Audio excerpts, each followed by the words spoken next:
Naam, karibu mtazamaji, naitwa Ahmed Jumabalo, ukipenda niite AJB, na Anwangeshi ndiye msaidizi wangu kwa upande wa lugha ya ishara.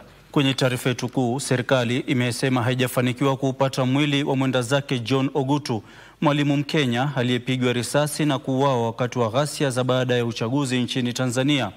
Waziri mwenye mamlaka makuu Musalia Mudavadi amesema Ogutu alifariki kwenye kituo cha kibiashara cha Goba kilichoko wilaya ya Ebungo jijini Dar es Salaam. Wakenya wengine 8 waliokuwa wamekamatwa na kuzuiliwa katika vituo mbalimbali vya polisi nchini Tanzania hatimaye wameachiliwa huru. Serikali imekuwa ikishinikiza kushughulikia kutoweka kwa Wakenya ughaibuni, wakiwemo waliopelekwa kusaidia majeshi ya Urusi nchini Ukraine. Baada ya wiki kadhaa za Wakenya wakihangaishwa na kutoweka kwa wapendwa wao ambao wamekuwa waathiriwa katika vita baina ya Urusi na Ukraine, maandamano hatari nchini Tanzania pamoja na taarifa za ulanguzi wa Wakenya kusini mashariki ya bara Asia. The situation is so dire that our missions are constantly rescuing citizens.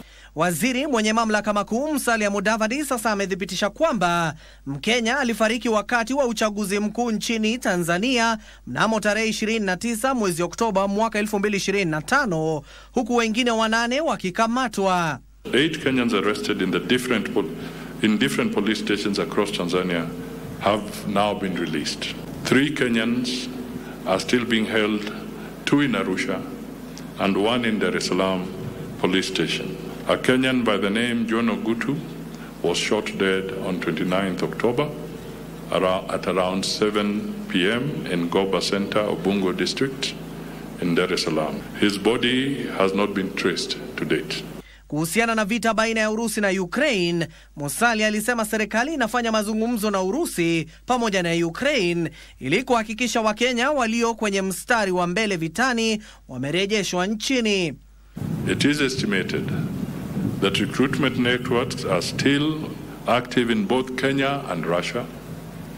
The Kenyan embassy in Moscow has reported injuries among nationals and others stranded. There is no prohibition against a non-national to serve within the Russian military if they do so voluntarily. Musalia amesema duru za ujasusi zimeonyesha kwamba waathiriwa wa vita wanasemekana kutia saini mikataba na mashirika laghai, huku wakiahidiwa malipo ya hadi dola 18,000 ambazo ni sawa na shilingi milioni 2.7. It is our knowledge and our understanding that some Kenyans who are on the front lines serving as part of the Russian military were apprehended and are being held as prisoners of war. Fauka ya hayo, Mudavadi anasema kwamba hali ya ulanguzi wa binadamu eneo kusini mashariki ya bara Asia, hasa kwa Wakenya, inahofisha na inachangiwa pakubwa na uhalifu na kushirikishwa kupitia majukwaa ya mitandao. Wizara imepuuza kauli za Rais wa Uganda Yoweri Museveni kwamba watetezi wa haki za binadamu Bob Njagi na Nicholas Oyoo walisokomekwa katika jokofu wakati wa kuzuiliwa kwao kwa kipindi cha siku 38 nchini Uganda. It is my belief that President Museveni was speaking metaphorically rather than to suggest that there was anything that was done in the manner in which he described it. Abdiaziz Hashim, Darubini.